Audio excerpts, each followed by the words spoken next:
Chefs Without Restaurants, episode 165 with Masienda founder Jorge Gaviria. I then worked at Blue Hill at Stone Barns in Blue Hill, New York. And it was when I was at Blue Hill that I started to think about kind of, just the relationship I had with food, my values as a consumer, had evolved a lot since I was a kid. And the foods that I grew up eating, in a Latin household, to me hadn't really reflected those changes that I was seeing in real time at these farm to table restaurants. And I just thought that the sourcing could be more thoughtful in the story and approach. And I just wanted to see those foods I grew up eating more thoughtfully represented in the grocery store and, in supply chains. So I kind of set out to build that platform, and I started with Masa. This is the Chefs Without Restaurants podcast with your host, Chris Spear. Each week, I'll be speaking with food entrepreneurs and people in the culinary industry. If you're interested in learning more about our organization dedicated to helping people build and grow their food businesses, look us up on the web at chefswithoutrestaurants.com and .org, and on Facebook, Instagram, and Twitter at Chefs Without Restaurants. Now, enjoy the show.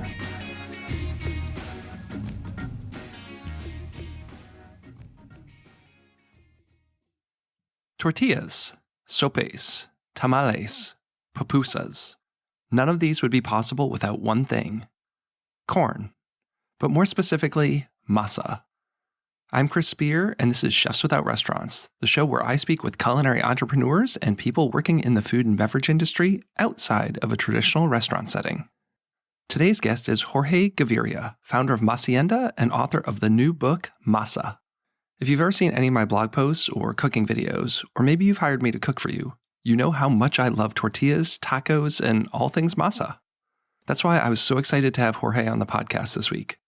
I've been buying masa harina from Masienda for a few years now, but Jorge didn't start there. In the beginning, it was just corn. He went to Mexico to find the best corn and wanted to be able to ship it to restaurants who would then be making their own masa in-house. Actually, he really thought he was going to open up a tortilleria, but found out that was going to be a much more challenging endeavor. So on the show, you're going to get the origin story of Masienda. And I made sure that Jorge gave a little overview about nixtamalization, which is the process of turning corn into masa. We're only going to touch on that, but if you'd really like to get an in-depth look, about the first 100 or so pages of his book really dig into everything from corn anatomy to comals, a masa timeline, and even how to nixtamalize and grind your own corn at home. And for those who just want to buy the masa harina, I asked him about things like water temperature, hydration, and the differences between the corn types.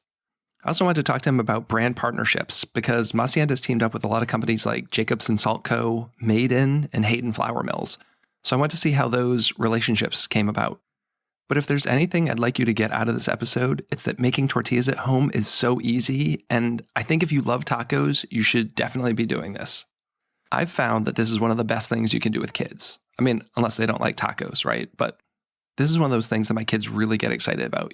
I'll make the dough, and then my son will roll the balls, my daughter will press them on the press, and then I'll put them on the griddle. So if you're someone who likes Mexican food and anything that's made with masa, just go on the Masienda website and order some masa harina. I think you're really going to be pleased and kind of surprised at how easy this is if you've never done it before.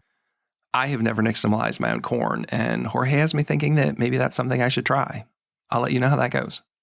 And of course, I love connecting with people in my community and audience. So find me on Instagram at Chefs Without Restaurants and go to chefswithoutrestaurants.org to get more information on how our organization is helping food entrepreneurs build and grow their businesses.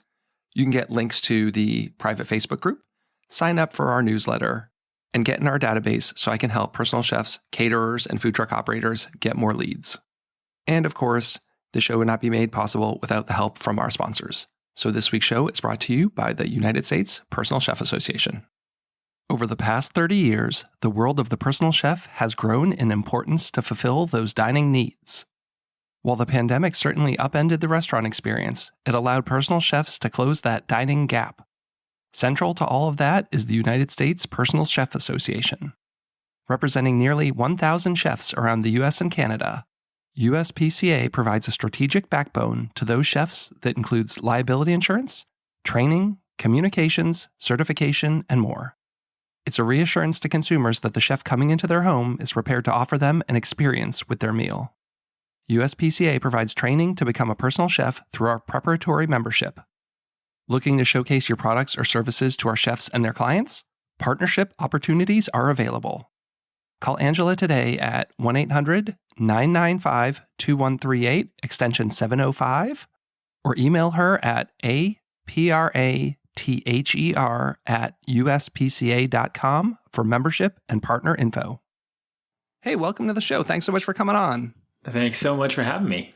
I'm excited to talk to you. I've been trying to get you on the show for actually a couple of years now. You might not have even known, but well before you even had a book out. So I'm actually kind of glad that it didn't work out earlier on, because now we can talk about this book you have. So you're just coming off of a book tour. I was lucky enough to see you in DC. So thanks for coming through and talking to us. Of course. Yeah, it was great to see you and finally put a face to the name.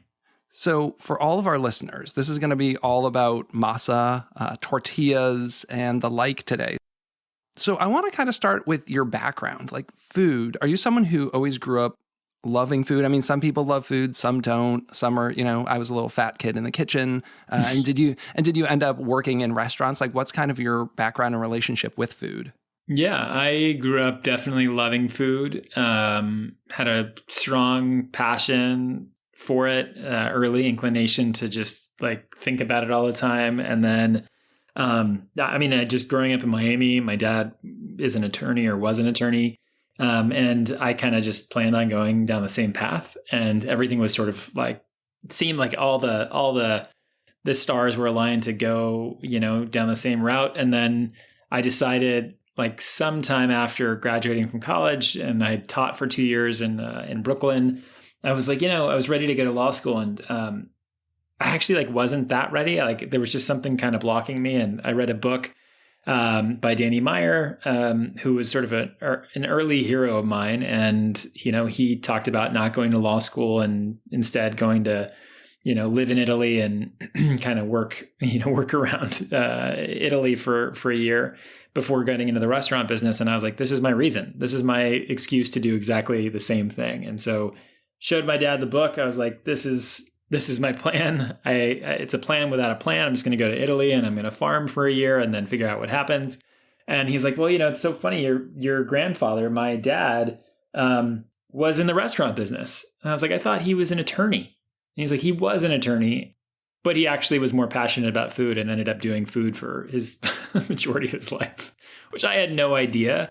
We were not that close. So it was interesting to hear that it was sort of like already in my DNA, and, I had sort of the family blessing. So I worked in Italy for a year. I did a farming and butchering apprenticeship out there, and then came back. I worked for Danny Meyer as a cook at one of his restaurants in Manhattan called Maialino. I then worked at Blue Hill at Stone Barns in Blue Hill, New York. And it was when I was at Blue Hill that I started to think about kind of, just the relationship I had with food, my values as a consumer, had evolved a lot since I was a kid. And the foods that I grew up eating, in a Latin household, to me hadn't really reflected those changes that I was seeing in real time at these farm to table restaurants. And I just thought that the sourcing could be more thoughtful in the story and approach. And I just wanted to see those foods I grew up eating more thoughtfully represented in the grocery store and, in supply chains. So I kind of set out to build that platform, and I started with Masa. Was there a template for you to follow at the time? Was anyone doing any really good high quality masa out there? No one was doing really good high quality masa, which I thought was interesting. I was, just kind of blown away by this thing, I could have a tortilla, I could have tortilla chips, tamales. I actually don't like tamales as much. It's like one secret about me. But, all of these foods that I love, I was just kind of blown away by the fact that none of them, very few folks could tell me kind of the story and the process that went into making them. And I was just kind of curious about that relationship. The more I kind of understood it, the more I was like, my goodness, this is such a rich, staple in so many ways. If only people knew more about it. I think, Rancho Gordo had been doing this for beans for a while. I thought that was really compelling. Anson Mills was doing it for kind of Southern, I forget what he calls them, like antebellum, grains. Yeah, I think that's the word he uses. Yeah. It's very specific. And then for me, I was like, I think this needs to be done for Masa. And the idea was actually to start a tortilleria, like a tortilla factory kind of like a tartine bakery was my idea. And I was like, this is going to be, have the theater, and it's going to sort of really show people how much work and love goes into making tortillas and masa. But I couldn't, the one piece that was missing for me, it's not like I had a lease or anything like that, but the one other piece that was missing for me was that I couldn't quite land on like what was the right supply chain, what was the right raw ingredient to start with. There's plenty of corn in the US, but none of it was really kind of doing justice to this staple of masa like I felt like it needed to be. And that's when I started looking in Mexico for solutions and supply chain answers to that problem. When was this? That was 2013 when I started doing research, and then 2014 is when I started to actually work in Mexico to find solutions on the ground. And it turns out that folks have been doing a lot of this sort of supply chain preservation that comes with heirloom corn. There's about 3 million smallholder farmers in Mexico that do this, just they preserve the world's genetic supply of corn. It's basically like an open seed bank, in the fields and, the various regions of Mexico. It's like a living, breathing seed bank. And these are traditionally, they're a little older farmers. They are folks who are certainly needing some support and kind of some additional resources for offloading any surplus materials they have, which became very hard to compete with commodity corn, especially after NAFTA. So there was like a real impact opportunity there. And there had been folks who had been doing the work of documenting these landrace heirloom corn varieties and, working with farmer populations to improve them and through natural sort of like, breeding practices. And, what they just needed was a market for it. And so a light bulb went off. I was like, this is it. This is the way to kind of explore building a supply chain. And, the rest is kind of history. How was the reception when you went down there? Because I'm sure there's a lot of people who come from the US, businesses go down there, kind of exploit these people. Were they kind of wary, or were they welcoming when you came down and started to kind of explore this process? It's interesting. I think there were definitely some communities that had been burned, not even by foreigners, but by folks within their community who said that they would take the corn on consignment. It's a lot of work. Corn is very cumbersome. Like a 50-pound bag of corn takes up a good amount of space. And, if you've got several bags of this and you want to go take it to a market, and you're going to have to figure out transportation for that. You're going to have to figure out like a market stall. It's quite costly to bring to market for these subsistence-based growers. And a lot had been burned in that process, where they would say, a neighbor would be like, oh, let me go take this on consignment for you. And then they'd never come back with money, or, they'd short them on the payment. And so I think that was actually mostly the kind of the thought process that happened for some, not all of them. It wasn't actually about being a foreigner. I think they were just sort of more entertained than anything about the fact that a foreigner would want corn to export to the US, which is the largest producing corn country in the world by a very long shot. So yeah, I think there was sort of just a curiosity, a little bit of skepticism about just a model, like, an equitable model in general. But very soon after starting, I think word got out that this was an option and the price was right and people were getting paid immediately. And, I think it's sort of one thing led to another, and it built a lot of trust in the communities that we started in and then that we grew into. When you started this, were you talking to chefs and people? Like, was there an interest? Did you know that there was going to be a market for this, or was it a hunch and just like something you hoped would happen? I honestly was really fully invested in this idea of opening my own tortilleria. So it wasn't actually until I got to Mexico and I realized just like how much work it was going to take to build the supply chain alone that I kind of took a step back from the tortilleria idea and was, like, all right, how do we build the supply chain with a ready to go market? And it was really naive. I mean, honestly, I got lucky. I worked in the restaurant industry and had my, 1 foot in it at that time from a restaurant. Like I was actually working in Blue Hill still. And so I reached out to a couple folks who had a relationship with Mexican food.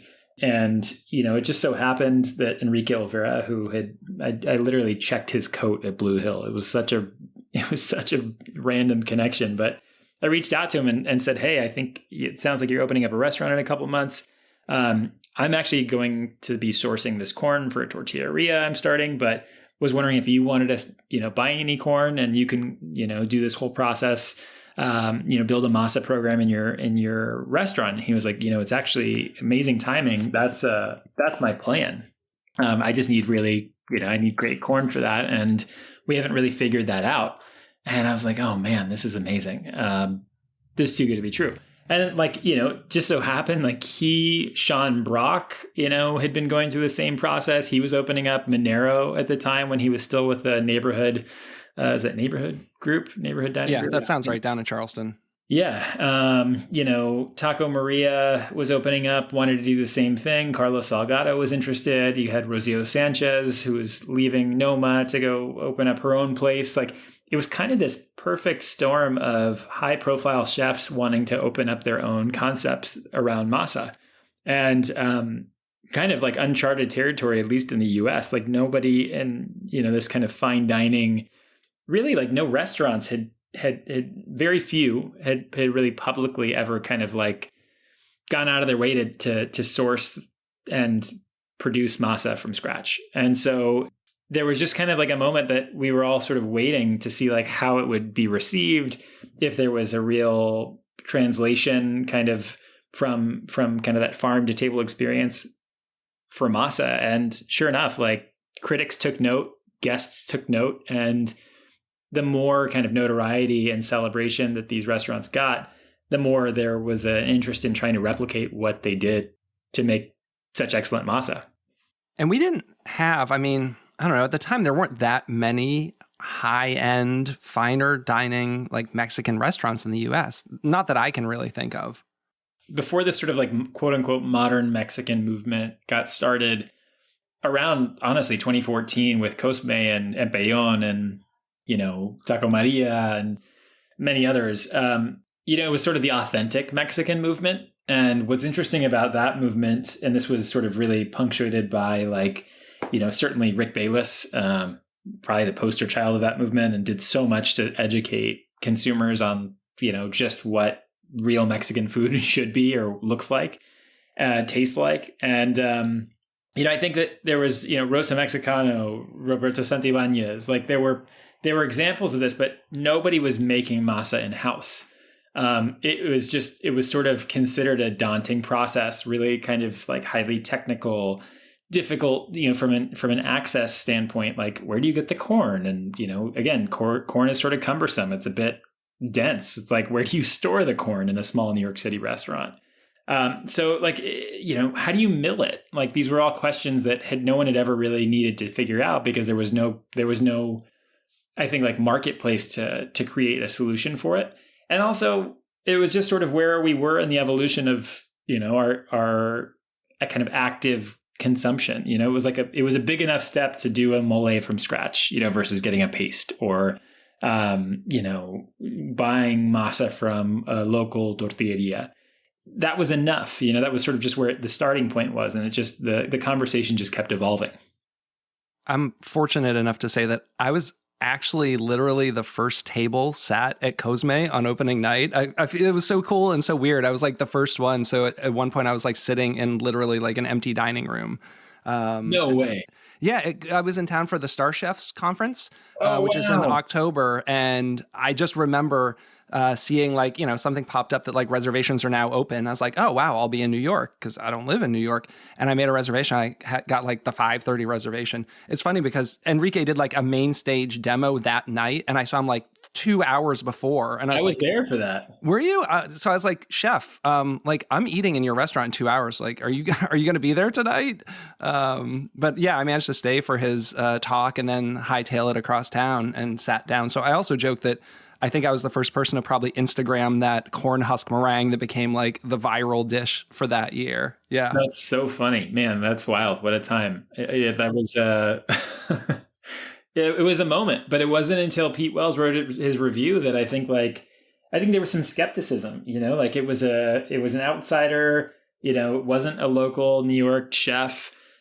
we'd seen a lot of folks fail, like there was some high profile chefs who came into New York from out of town and just it didn't land. But yeah, Cosme it crushed it, and it just set up a real kind of opportunity for others to jump in, and it made Masa look really good. And I'd also say, like Alex Stupak's book, Tacos, that was kind of when I really got interested in making tortillas at home. I mean, I'm not nixtamalizing my own corn, but just like using good masa. And that's kind of what led me to you was, okay, I'm going to make these tacos. Sure, I can go buy, maseca in the grocery store, but what's out there? And that's, I think, how I found you. You were kind of still new at the time. I don't remember when that book came out. And that kind of led me down the rabbit hole of like really awesome masa. Oh, I love that. Yeah. 2015, I think, is when that came out. And I mean, Alex was like, honestly, I think he really created a space in New York for even just the conversation of modern Mexican food, which, he's self-deprecating about it. I'm just like a white guy from Massachusetts, but he really he invited Enrique to one of his first push projects, which was sort of these guest chef appearances that you would do and really think outside the box about Mexican cuisine. And, a lot of credit goes to him for just tinkering and creating a space for kind of the evolution of Mexican food, certainly in New York, but obviously as a canvas for the country. What was your product line when you started? Were you just selling corn and all the stuff to have people make their own masa, or did you start with like masa harina as well? What was that time frame like? Literally just selling. Well, at that time it was 155 pound bags of corn because I thought it was cheaper. It was cheaper. I was like, I'll just double the amount in one bag and just spend basically money on one bag. Except I didn't realize, you had to lift that, and I was the one who was making deliveries in those early days, so it was a little bit tough. But it was just corn, and finally figured out that 55 pounds was a more appropriate bag size. And then it really kind of just was a slow evolution. I mean, there were places you could buy cal. I recommended those places to folks and just really focused on the corn. And then over time, as the team expanded and my bandwidth expanded, we started to kind of take on other supply chains and other kind of opportunities between, the cal to masa harina, just finding the right place to do that, to, all of the range of things we do today. Milling equipment, like that was a really big one. At the time, it was just so expensive for these restaurants to get started, making masa in-house. Like you had to wait 6 to 9 months to get a mill from one of 3 places in the United States that would make it. It's just like a really outdated system for buying the machinery.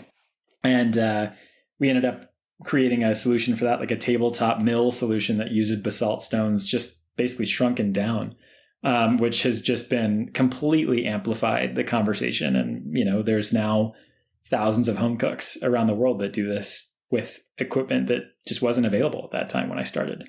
Well, I want to circle back to that because that is something I want to talk about. Can we go back to a little bit? You wrote the book literally called Masa, and there's so much info, so much great reading. But for our listeners who maybe don't have as much of a background on this, can you give us like a Cliff Notes version on what masa is and kind of like the nixtamalization process, like for people who don't understand what you're doing to the corn to get it to that point where it's masa or masa harina? Yeah. So masa is the Spanish word for dough. In this context, certainly in Mexico and other parts of modern day Mesoamerica, even parts of South America, masa more specifically refers to a corn dough. And that corn is special because it's gone through an alkaline treatment, which sounds like more intimidating than it actually is. It just means that it's been cooked in some water with a little dash of alkaline, powder. In this case, calcium hydroxide is what's most commonly used. And that just basically means it helps break down the corn and it makes it nutritious. So you don't need to worry too much about what happens unless you are curious, and you can read the book. But, the main gist of it is that it's really special. It's kind of it's really alchemy, what happens to corn when it is treated in this alkaline solution.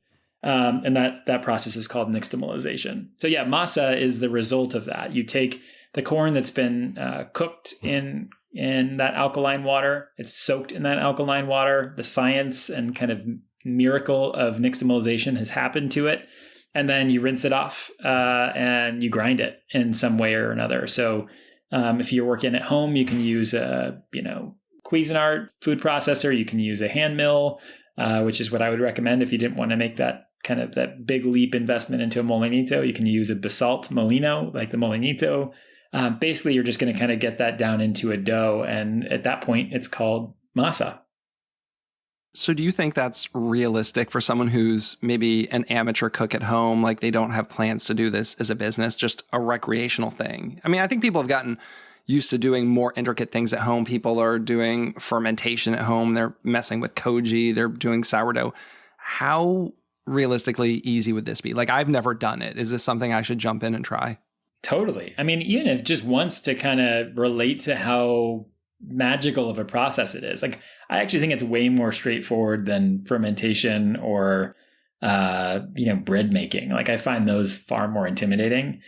Just, gases and like explosions and, I don't know, just like it's literally more volatile to me. But I think it's really fun. That's how I started, honestly. It was just sort of understanding kind of what that process looked like. And when I got to know it, I just had like a deeper reverence for it. It doesn't mean that I do it all the time. In fact, like, I use masa harina most of the time now because there's a solution for it. And it doesn't skimp on the quality. It will certainly, like I said, deepen the connection and respect you have for it and the cultures behind it. And I think that that's as good a reason as any to give it a shot, even if you don't do it forever. And I don't think people necessarily realize how easy it is to make tortillas or masa-based products, especially if you're using the masa harina. Like, it's literally 2 ingredients, usually, right? Like that and water. And I tell people all the time, like, you love tacos?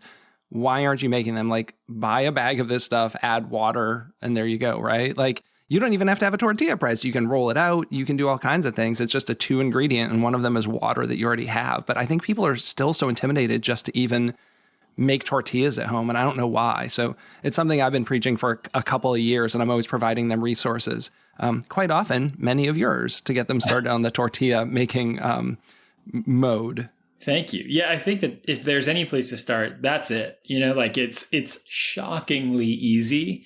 There is like zero science. You need to worry about it. You literally add water, you form a dough into whatever shape you want, and like, it's magical. It is such a different experience. The payoff is so big. The work is so little, and it changes your relationship with the food for sure.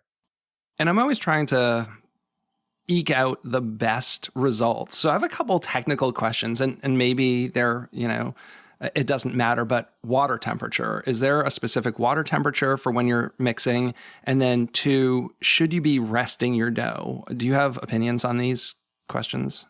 I think that warm water is really nice, just because it just sort of like activates the masa. It starts to smell really good. It kind of just blooms the flavor a little bit, just like tap warm water, like nothing crazy. And it kind of just mimics what it feels like when it's coming off the stones. It's like quite warm because of the friction that stones create once they're grinding against one another. It's just nice. It kind of recreates that experience of fresh masa. So resting time, I was just talking to Rick Bayless about this. We did a little video together. He likes to rest it. I don't.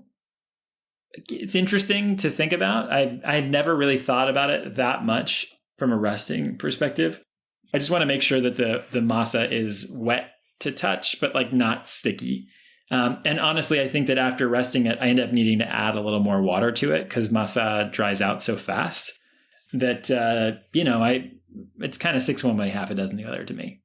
I've even seen people like vacuum seal it like they do pasta doughs to like speed up hydration. And I didn't know if hydration was an issue, if this is just like overcomplicating things. Yeah, it's definitely overcomplicating it. I think if you take like a baker's approach to masa, you could give yourself a headache. Now, can your masa harina be used interchangeably with any recipe you find out there? There's a recipe for tamales and it's using maseca, assuming you don't have your product. Is it like a 1-for-1 switch? Yeah, yeah, exactly. I mean, for tamales specifically, there's like quite a few camps on how folks, approach it. There's some really like kind of like a grittier, coarser masa for tamales. I think I mentioned earlier, I don't really love tamales. It's not my favorite way to enjoy masa. It's kind of just the texture for me. But yeah, certainly every recipe that I wrote in the book, between the traditional recipe shapes, masa shapes that you find throughout Latin America to the modern masa recipes, you can use masa harina for all of that. It's all interchangeable. And in fact, it's really cool to kind of, with a new appreciation, go back to some of these classic Mexican cookbooks and just, approach it with either homemade masa or masa harina of a higher quality than what's recommended in those. Because I think most were like, oh yeah, just use maseca. But there were so few options when a lot of these books were written.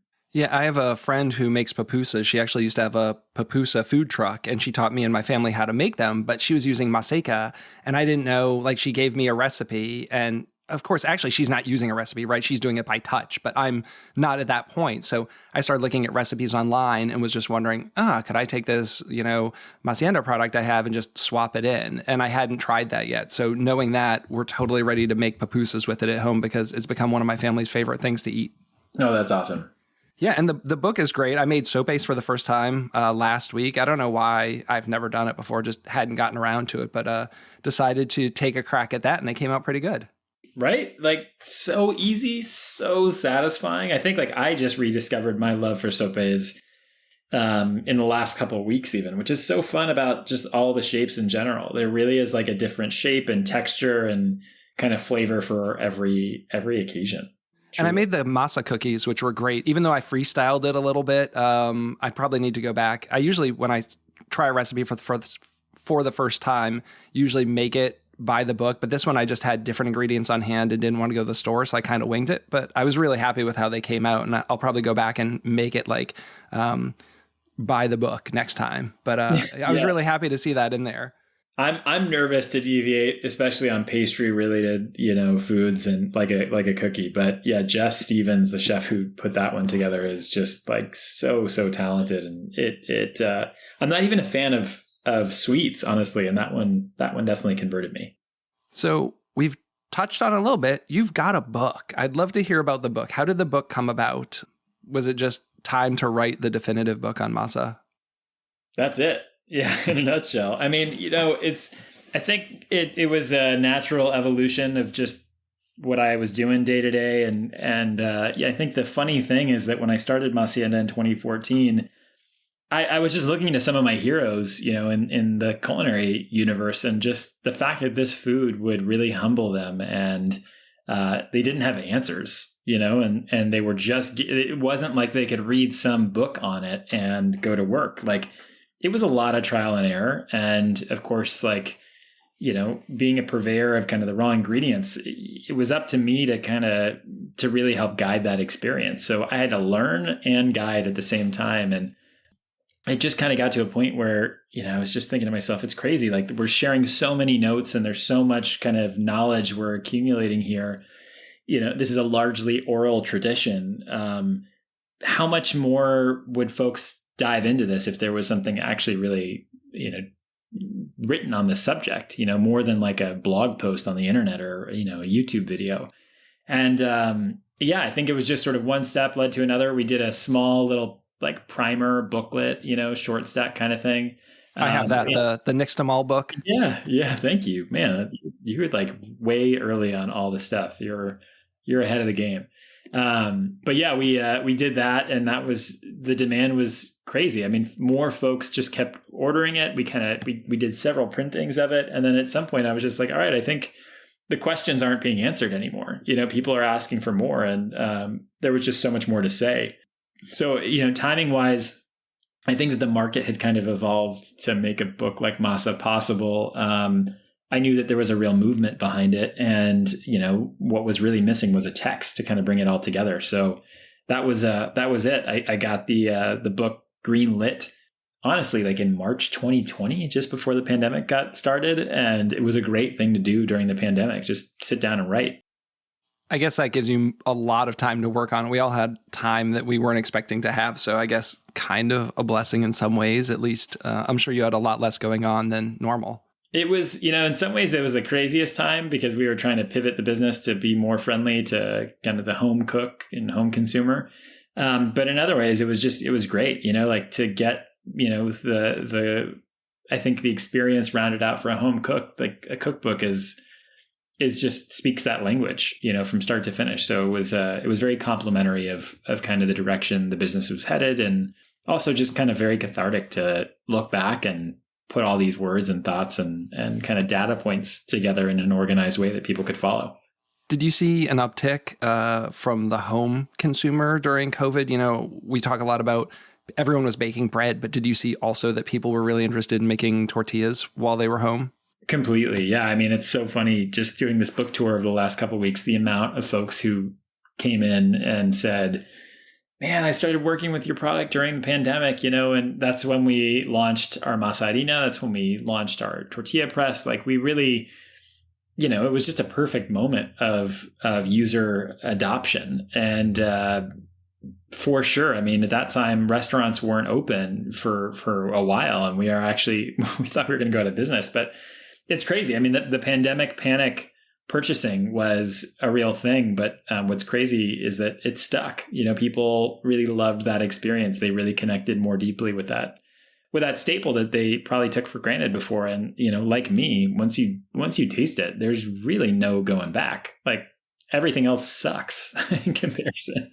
That is true for sure. Yeah.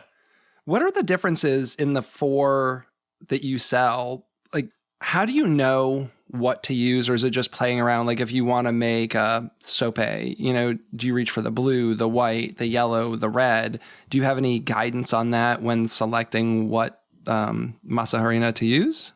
I wish I could really give you a more like thought. I mean, I don't want to complicate it. I think like at the end of the day, it's sort of whatever your taste and preference is at that moment. Like color is definitely the kind of, we eat with our eyes. So whatever is looking most appetizing to you, go for it. There's also a whole world out there of people mixing colors together and kind of making a tie-dye effect, or, like these really beautiful patterns. So I think like it doesn't matter. You can make a really delicious sope or tortilla from any of these things, tamales from any of these things. There are like slight flavor sort of variations, but like at the end of the day, they all taste like excellent masa, so it's just sort of like basic tasting notes. It's not as drastic as like, let's say different kinds of breads, maybe like a rye bread from a sourdough or something like that. Or even grapes. I mean, like we use that analogy a lot where it's like, oh, this is sort of corn has terroir just like wine, and it does, but it's not as I don't know, off the charts, different. Like different Gamay grapes grown across the world are going to taste pretty wildly different from each other. Compared to corn, there are definitely variations, but like when we're talking about Mexico, we're already kind of refining that sourcing location already to a pretty specific part of the world. Then even further than that, we're getting kind of corns that are specifically suitable for masa. So they're all very complementary, and you can't go wrong. But yeah, some slight flavor variations. Like the yellow, for example, has like to me some. I mean, it shares beta carotene, right? So it's that's what kind of gives it that yellowy pigmentation to it, and that's something that's commonly found in carrots and butternut squash. And so I find that there's some kind of notes of that there, but still absolutely tastes like masa, and corn. Same thing with the white, the white comes from a white rotillo. It has that kind of like movie theater buttered popcorn flavor to it. It's just like very richly corny in the right ways, with like a nice sort of like mouthfeel fat to it that to me like just means the flavor lingers a little bit longer on your palate. And then the red and the blue, for me, the flavor is excellent. There's sort of a nuttiness to it, even like a light sweetness to it. But, at the end of the day, the texture is just like impossibly soft of the masa that comes off of it. So, I think you won't go wrong. Try them all. And I've mixed them based on, I've got like a 1/4 cup of blue in the bag, and then I have a new bag of white, and it's just like mix them together. Totally. You can totally do that. And it'll still yield the same. It's not like you're mixing like 00 flour. It's not a question of the thickness, or the grind. It's truly just at that point flavor. And I think collaborations are great. And you've worked with some really great companies like Jacobsen Salt, Maiden, Hayden Flour. How do you go about selecting the businesses that you want to work with? Because, that represents you as much as anything you do, I think. So how did you choose those brands that you wanted to collab with? I mean, I think they're all brands that we respect as doing similar things for their respective, staples. So Jacobsen, big fan of the quality of salts that they make, and just as a consumer, really enjoy them. So it's just fun to kind of bring my own personal, preferences to light in this way through like you prefer to put worms in their salt. I was like, man, I just who does great salt? When you think about what are the options out there? Jacobsen is the one that comes to mind. It's the best. So it's let's try this with some bringing a delicacy in Mexico to life using one of my favorite salts there is. And, that was it's still one of my favorite collaborations we've done. Maiden does such a great job. They're really kind of at that intersection of craftsmanship and kind of culinary experience, and, blue carbon steel. They just have such a great supply chain for that, great production partners. And, it just said something new about the product that we knew and cared about as a Comal. So, it's just, they're logical in a lot of ways. They're just, again, brands that I love and, kind of dream about working with one day, and then it comes to life. And how important is it to have a Comal versus, a cast iron pan? I actually use a baking steel on my stove as a big flat top for that. So what are your thoughts on cooking just like a basic tortilla? Yeah, I think that you can use whatever you got. You want to make sure it's as close to a nonstick surface as possible so that you don't get a lot of kind of bits of masa sticking to it. Honestly, a high enough temperature will ensure that pretty much anything doesn't stick, but masa can be, you got to be careful. You don't overdo it. So, I recommend we have a Comal that is fantastic. It's made of blue carbon steel, which you can really regulate the temperature quickly on. It responds quickly to if you were to change the temperature. It's not like cast iron where it's just a lot of retained heat. It's just hard to work with. It's also a fraction of the weight. So a little shout out plug to the Comal there, which basically is just a griddle. It's a circular griddle. But if I don't have that, if I'm at my in-laws' house, and they haven't seasoned their Comal that I left them, and taken as good care of it as I would, we can use a non-stick pan will work just fine as well. I don't do the straight on the burner technique as much. it gets a little messy and it's a little too aggressive of a heat, but folks do it and love it. So I think where there's a will, there's a way at the end of the day. Yeah, most definitely. I'm going to have to pick one of those up. Again, I love using my baking steel. I don't know if you've ever used one of those, but it's also a 40-pound piece of steel. So, I work as a personal chef and I do tortillas in people's homes a lot. So carrying this gigantic piece of steel doesn't really work for me. So I do bring the tortilla press and all my gear. So I'm in the market to get something to take my tortilla show on the road, make it a little easier on me. I love that. But I love the press. I think I bought the tortilla press first release, maybe the day, I don't know, you send your emails and I open your emails and I'm always I never knew I needed that, but I think I'm going to get one. So I think the first day that email went, I was limited edition tortilla press. Yeah, I'm going to get one of those. Well, thank you. Yeah. I mean, it's honestly, those are just again, we're working with restaurants over the years and they just kept asking us to bring this one particular tortilla press back from Mexico that was just hard to find in the US, impossible to find and even hard to find in Mexico. And we just kept doing it and doing it. We're this really is great. Let's just make this a little bit more widely accessible. So I'm glad you enjoy it. It's deceivingly simple and yet makes such a big difference in bringing a tortilla to life. When I tell everyone the most fun thing we do as a family cooking is making tortillas and having taco night. And that tortilla press makes it even easier for my kids. I have 10-year-old twins and it's, it's a nice big surface area there. So we get the 3-man show. my son's rolling them, my daughter's pressing them, and then handing them to me, and I'm throwing them on the flat top there. So their favorite thing, I tell people, if you want your kids to eat, get them engaged in the cooking process. And I can't think of anything more fun than just making tortillas at home. Totally. Yeah. It's, you just nailed it. If you want a hypnotic way to get your kids involved in something, and just focused on a quote unquote activity, like parents were all looking for activities. There is no greater activity than masa as far as I'm concerned. So everyone out there, go get your tortilla presses, get some really good masa, and just start making tortillas at home. That's my plug there. Amazing. Yeah. Okay. What he said. So obviously the book, still very new, but do you have anything else you're working on right now that's new and exciting? Oh man, getting the book out there has been an amazing lift.